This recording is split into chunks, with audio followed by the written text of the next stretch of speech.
जिस घटना को लेकर ये विरोध किया जा रहा है वो छोटी मोटी घटना नहीं, हर किसी के रोंगटे खड़े कर देने वाली जो है वाकया सामने आई है।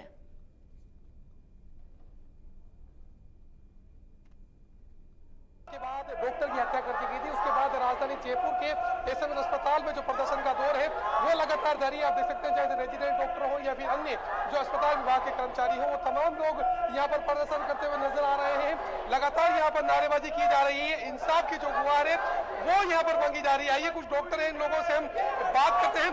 मैम, नारेबाजी की जा रही है, जिस तरीके से कोलकाता में बड़ा घटनाक्रम आया था, आप तमाम लोग सड़कों पर उतरे हैं, क्या कुछ मांग है आप लोगों की?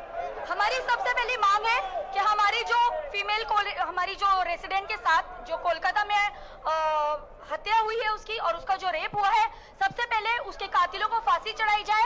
और दूसरी हमारी मांग है कि हम सब फीमेल रेसिडेंट को और हमारे मेल रेसिडेंट को प्रोटेक्शन दिया जाए, सिक्योरिटी दी जाए, ताकि ये हादसा दोबारा किसी और के साथ ना हो। आप क्या कहेंगे, जिस तरीके से कोलकाता के अंदर बड़ा घटनाक्रम सामने आया था, उसके बाद आप लोग सड़कों पर उतरे हैं, क्या कुछ मांग कर रहे हैं, किस तरह से मांगे आप लोगों को? हमारी मांग सबसे पहले ये है कि जो हमारी बहन जिसके साथ ये बलात्कार और हत्या हुई निर्मम तरीके से, उनके जो भी गुनहगार हैं उनको जल्दी से फांसी दी जाए और हमें न्याय मिले। और दूसरे, ये आगे से ऐसी घटना हमारे साथ ना हो पाए, उसके लिए हम सेंट्रल प्रोटेक्शन एक्ट जो सेंट्रल मिनिस्ट्री से मांग करते हैं, तो उसके लिए हमें इनको रिटर्न में आश्वासन जल्द से जल्द चाहिए। जब तक नहीं तो ये विद्रोह ऐसे ही चलेगा और उग्र रूप में और जाएगा। लगातार अलग अलग तरीके से प्रदर्शन किया जा रहा है। अभी आप लोगों की तरफ से एक बड़े मार्च का ऐलान जो है आप लोगों की तरफ से कर दिया गया है दोपहर को 1:30 बजे के करीब। कल से जिस तरीके से हम लगातार देख रहे हैं अलग अलग तरीके से विरोध प्रदर्शन जारी है, क्या कुछ कहेंगे इस पूरे मामले को लेकर? जो हमारे साथी रेजिडेंट के साथ घटना हुई है वो एक डॉक्टर के साथ नहीं हुई, वो किसी के भी साथ हो सकती है। तो हमारा आम जन को आज जो हम ये प्रोटेस्ट करना चाहते हैं वो आम जन के लिए है कि आप आओ, हमारे साथ जुड़ो। ये एक नई डॉक्टर की नहीं, ये किसी के भी साथ हो सकता है। तो जो आज यहाँ पे बैठे हैं वो आम जन के लिए है, इनको जोड़ने के लिए है। आप जुड़ो, उनके साथ, हमारे साथ आवाज बनो। और जो हत्यारे भी बच रहे हैं उनको कम से कम फांसी की सजा हो। जब तक नहीं होगी जब तक हम बैठे रहेंगे। कुल मिला के आप ये देख सकते हैं जिस तरीके से यहाँ पर विरोध प्रदर्शन किया जा रहा है, काफी ज्यादा संख्या के अंदर जो तमाम, चाहे से डॉक्टर्स हो या फिर जो रेजिडेंट्स हो, इनके साथ साथ में जो आमजन है, उन आमजन का भी कहीं ना कहीं जो सहयोग है वो यहाँ पर मिलता हुआ नजर आ रहा है। जिस तरीके से कोलकाता में बड़ा घटनाक्रम सामने आया, उसके बाद लगातार विरोध प्रदर्शन का दौर जारी है। कैंडल मार्च आपकी तरफ से निकाला गया है। अभी कार्य बहिष्कार की यहाँ पर जिस तरीके से आप लोग बैठे हुए, उसके अलावा पैदल मार्च अभी दोपहर को 1:30 बजे आप लोगों की तरफ से प्रस्तावित है। किस किस तरीके से प्रदर्शन यहाँ पर होने वाले हैं? हमारा प्रदर्शन बिल्कुल शांतिपूर्वक तरीके से रहने वाला है। हमारा मुख्य जो एम है वो कोलकाता में डॉक्टर मोमिता को न्याय दिलाना है। सबसे पहली जो हमारी अहम मुद्दा है वो उसे न्याय के लिए हम बहुत शांतिपूर्ण तरीके से प्रदर्शन कर रहे हैं। दूसरा जो हमारा प्रमुख मुद्दा है वो सेंट्रल प्रोटेक्शन एक्ट को लागू करवाना है। मुख्य दो मुद्दों के लिए ही हमारी ये हड़ताल जारी है। जब तक सरकार का कोई विश्वसनीय प्रस्ताव पारित नहीं होता है तब तक हमें ये अनिश्चितकालीन हड़ताल जारी रखेंगे। आप क्या कहेंगे, जिस तरीके से प्रदर्शन का दौर लगातार जारी है, यदि आप लोगों की प्रदर्शन के तहत कोई बात या फिर मांगे नहीं मानी जाती तो?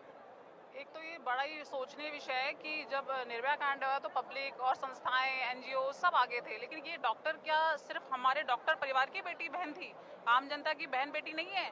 मतलब ये बड़ा दुख का विषय है कि आम पब्लिक इस टाइम पे सो रही है, उन्हें हमारे सपोर्ट से कोई मतलब नहीं है।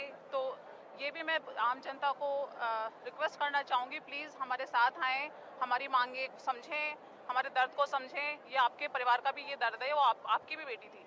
कुल मिला के ये कहा जा सकता है कि जिस तरीके से कोलकाता में एक दर्दनाक वाकया सामने आया, उसके बाद कहीं ना कहीं पूरे प्रदेश के अंदर जिस तरीके से प्रदर्शन का दौर लगातार जारी है, ये अपील की जा रही है कि आमजन भी हम लोगों के साथ में जुड़े। हम जिस तरीके से लगातार प्रदर्शन आप लोगों की तरफ से किया जा रहा है, मुख्य मांग आपकी क्या है? कि हमें सेंट्रल प्रोटेक्शन एक्ट जो है, जो कि डॉक्टर्स के लिए प्रोटेक्शन के लिए है कि कोई भी पेशेंट या कोई भी अटेंडेंट आके उन पे हमला करता है तो उनको न्याय मिले और कॉम्पनसेशन भी मिले, उसके लिए है। एक्ट को लागू करने की भी मांग की जा रही है आप लोगों की तरफ, सुरक्षा को लेकर एक्ट को लागू करने की भी मांग की जा रही है आप लोगों की तरफ? इसी एक्ट के लिए कर रहे हैं। बाकी राजस्थान में भी इस एक्ट के अलावा जो इंडिविजुअल लेवल पे जो दिक्कतें हैं, जैसे डॉक्टर्स ड्यूटी रूम्स वगैरह यहाँ पे नहीं है, proper security, proper CCTV cameras की हमें डिमांड कर रहे हैं। रात को अगर कोई फीमेल जाती है तो उसे सेफ फील हो जब भी ड्यूटी पे जाती है। ये कहा जा सकता है कि जिस तरीके से राजधानी जयपुर की सड़कों की बात की जाए या फिर अलग अलग जगह की बात की जाए, तमाम जगहों पर जिस तरीके से लगातार नारेबाजी की जा रही है, दिखाना चाहेंगे जो रेजिडेंट डॉक्टर हों या फिर तमाम डॉक्टर हों, वो यहाँ पर सड़कों पर अब उतर चुके हैं और यहाँ पर एक बड़े मार्च का जो ऐलान है वो कर दिया गया है। इसके अलावा जिस तरीके से तमाम चीज़ों की बात की जाए, आप देख सकते हैं जो लोग हैं उन लोगों को काफ़ी परेशानी का सामना यहाँ पर करना पड़ रहा है। कुछ यहाँ पर मरीज भी मौजूद आई है, उन लोगों से हम बात करते हैं। जिस तरीके से यहाँ पर धरना प्रदर्शन जारी है, आप लोगों को भी परेशानी हो रही है, किसी तरीके से क्या कहेंगे आप? परेशानी तो हो ही रही है। आजकल बेटियों के लिए इतना कुछ नहीं हो पा रहा। बेटियां सुरक्षित है, उनको सुरक्षा चाहिए, उनको न्याय चाहिए, जो आज़ादी चाहिए बेटियों को, इसलिए करना चाहिए, आगे बढ़नी चाहिए बेटियों को भी। इनको जिस तरीके से प्रदर्शन किया जा रहा है उसको लेकर यही है कि बेटियों की ज्यादा ध्यान रखना चाहिए। अकेली दुकेली बाजार में निकल नहीं सकती हमारी बेटियां, जाए भी जाती है तो छेड़छाड़ी होती रहती है उनके साथ, तो इसके लिए हमारे को उनकी पाबंदी के लिए सुरक्षा चाहिए। कहा जा सकता है कि जहां एक तरफ डॉक्टरों की हड़ताल लगातार जारी है, उसके बाद कहीं ना कहीं जो आमजन का सहयोग है वो भी तमाम लोगों को मिलता हुआ नजर आ रहा है। आप देख सकते हैं किस तरीके से ओपीडी के बाहर जो लंबी कतारें हैं वो यहाँ पर लगी हुई है। लोगों को भयंकर परेशानी का जो है सामना करना पड़ रहा है। हालांकि डॉक्टरों का कहना है कि हम किसी तरह से कोई परेशानी यहाँ पर लोगों को नहीं होने देना चाहते, लेकिन जिस तरीके से लगातार अलग अलग इलाकों के अंदर डॉक्टर्स में चाहे से मारपीट की बात की जाए या फिर अलग अलग एंगल की बात की जाए, वो तमाम यहाँ पर काफी ज्यादा बढ़ रहे हैं। बढ़ने की वजह से जो तमाम चीजें यहाँ पर होनी चाहिए वो नहीं हो पा रही है। हम लोगों को सुरक्षा एक्ट यहाँ पर लागू होना चाहिए, वो सुरक्षा एक्ट यहाँ पर कहीं ना कहीं लागू नहीं हो पा रहा है। शायद यही वजह है कि हम लोगों को आज यहाँ पर सड़कों पर उतरना पड़ रहा है। बहरहाल किस तरीके से मांगे मानी जाती है ये तो फिलहाल वक्त ही बताएगा, लेकिन साफ तौर पर कार्य बहिष्कार का ऐलान यहाँ पर कर दिया गया है। सहयोगी राकेश गुप्ता के साथ मोहम्मद रजाउल्लाह, इंडिया।